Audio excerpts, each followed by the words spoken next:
Hello, my name is Ruben Moreno, and this is my presentation on my journal article for EDU 534. Okay, so let's get into it. Can American education be saved? Let's check it out.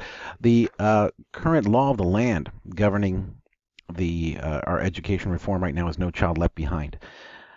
It is currently expired since 2007, but it is going through its revisions in Congress, and hopefully we have a new version of it pretty soon.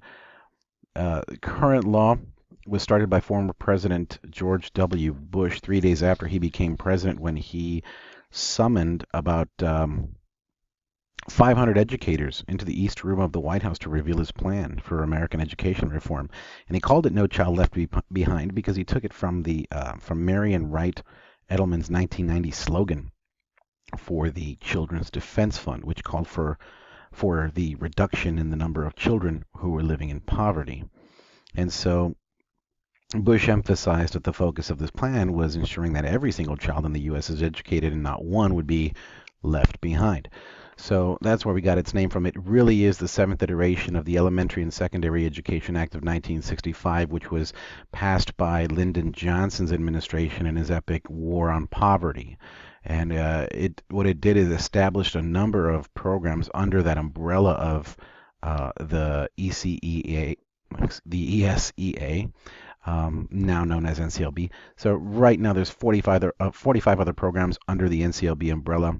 It's a lot of funding going in there. I mean, it's $25.7 billion in 2014. The key program that everyone's familiar with is Title I, and especially here, in the IE, where we have just a lot of our schools as Title I schools that receive funding from NCLB.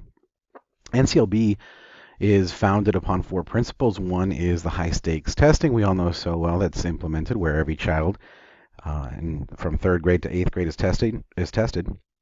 But they're tested using state tests, not federal tests. So the states have leeway in how they devise proficiency examinations. And the states, not the federal government, decide how to reform schools as well. And a third principle is that help will be given to low-performing schools. And finally, that students will be given the ability to transfer out of continuously dangerous or failing schools. Shortcomings of NCLB. Well, some critics will say there's a whole lot, but I'll focus on just the main ones here. The goal of NCLB was to have children in all grade levels be proficient in math and reading by 2014.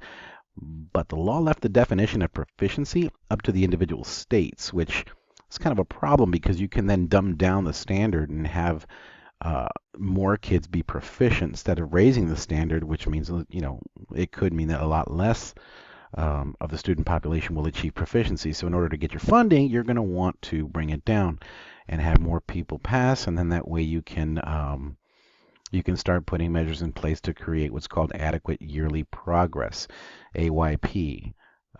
If you make adequate yearly progress, of course, you keep your funding, schools have to show AYP in the years leading up to the goal of 100% proficiency by 2014. The yearly rate of increase, qualifying as adequate yearly progress, was also left up to the individual states to define and determine. Now, schools that didn't achieve AYP that their own states had set forth for them to do, to accomplish, would be labeled as SINI, schools in need of improvement. And these schools or districts would face a series of increasingly punitive sanctions. So NCLB started to look more like a failure-based punitive model. And so the punitive measures contained therein is for consequences of schools or districts not meeting AYP are the following. In the first 2 years that AYP is not achieved, there's no action to be taken. And year 3, it's the first year of school improvement, so it goes into that, and it goes all the way down to year 7, which may just go into an entire restructuring plan that goes as far as restructuring the education or the educators in the school and the administration as well, so that that school or district comes up to snuff and is able to meet adequate yearly progress as defined by the state they're in. Now, with all the controversy and the shortcomings of No Child Left Behind, of course, there's the quintessential question surrounding the policy, and that's, is it a flawed policy? And in a book that was written by uh, James Knoll, titled Taking Sides, Clashing Views on Educational Issues, Knoll gets an essay in a written response to this question by educators, authors, Frederick M. Hess and Chester Finn, who give a resounding yes, it is flawed. And they mark that the very nature of the law, with its promise that every individual schoolchild will achieve proficiency in reading and math, while it is noble, is inconsistent with a realistic and attainable goal. And to highlight the discordance between what the policy is asking for and the true expectations of educators, they're quoted as saying, no educator believes that universal proficiency is attainable by 2014. Only politicians promise such thing. And it kind of goes to show that disconnect between administrators and the administration, I should say, and the educators, the grunts in the trenches who have to be down there. Politicians got that 30,000-foot view, and so they can make these promises. That's not what's going to happen in real life. And in her book, a one-time strong proponent of NCLB in the Department of Education, Diane Ravitch, her book, The Death and Life of the Great American School System, in that she wrote that the goal set by Congress is a really lofty one. It's like a shoot-the-moon type goal, and it really just amounts to a declaration of belief. No one truly expects that all students are going to be proficient by 2014. And even although the NCLB's most fervent supporters claimed that it was feasible, she did note historically such a goal has never been reached by any state or nation. So, coupled with high stakes testing, NCLB proved to be teacher behavior modification due to its punitive measures, where educators teach to the test to avoid the punishments of not making AYP for their school. And then comes a Common Core to save the day, or somewhat. And what the Common Core state standards are is just a set of specific learning standards in math and literacy that provide clear, consistent understanding of what's expected of students so that teachers and parents know what they need to do to help them.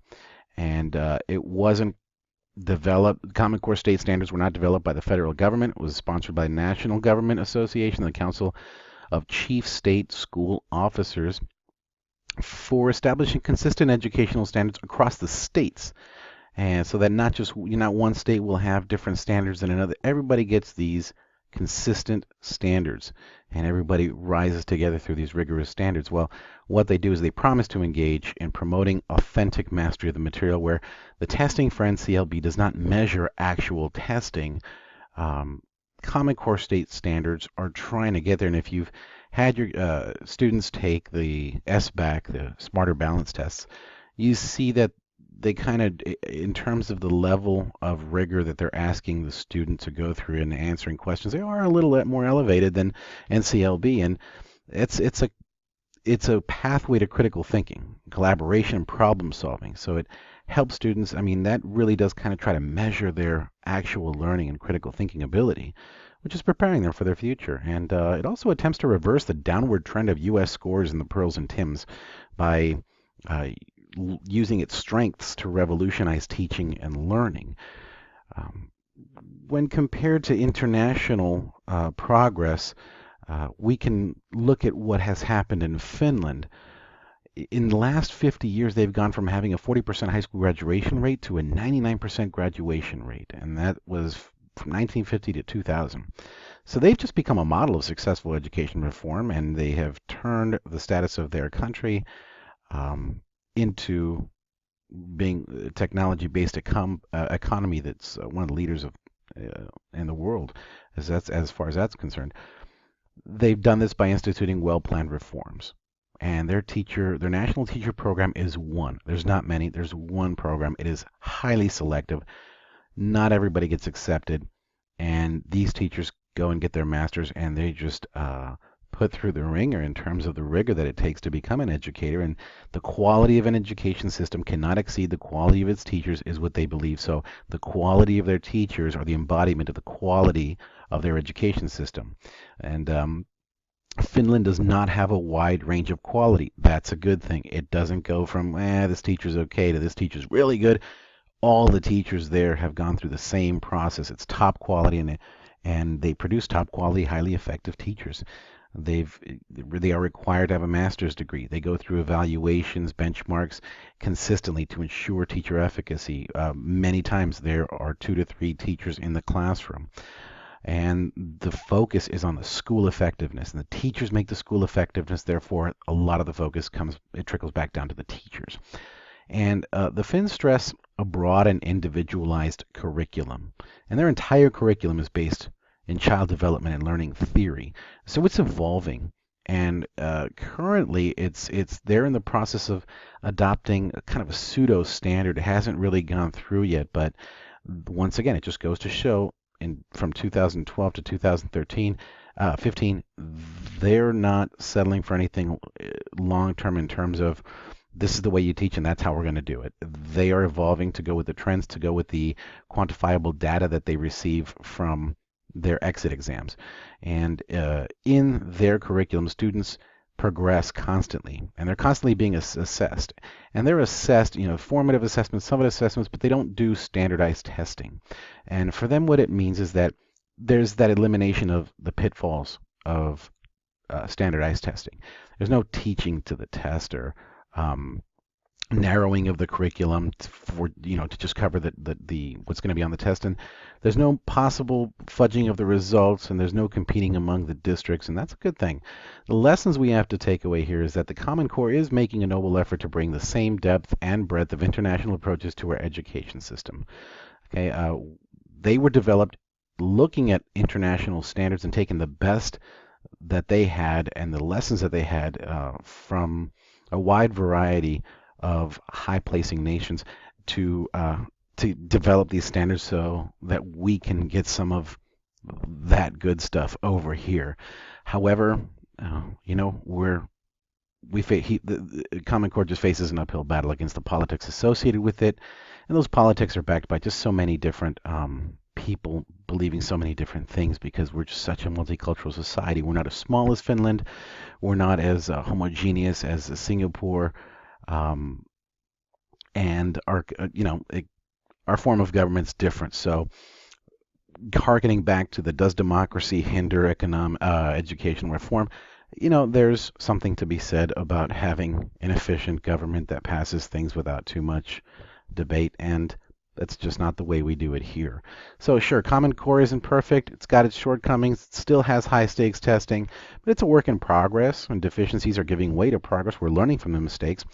I think what they're doing is they are developing the next iteration of No Child Left Behind to deal with the shortcomings that it has shown in the past.